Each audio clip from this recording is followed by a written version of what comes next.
சொல்லி சொல்லி வாய் வலிப்பதே இன்பமாகும் இன்பமாகும் இன்பமாகும் இன்பமாகும். தீய போல நீயும் வந்த தீ குளிப்பதே சொர்க்கமாகும் சொர்க்கமாகும் சொர்க்கமாகும் சொர்க்கமாகும். 100 கிராம் தான் இதயம் அதிலே 100 கண்ணாய் உன் நினைவு. அந்த உலக அழகி யாரும் உந்தன் அழகு பாதி இல்லை. உன் கண்ணின் ஈர்ப்பை பார்க்க அந்த நியூட்டன் இன்று இல்லை.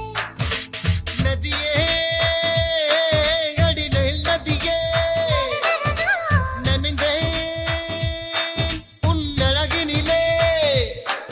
உன் சிரிப்பு சேர்த்து சேர்த்து மலர் காட்சி போன்று வைக்க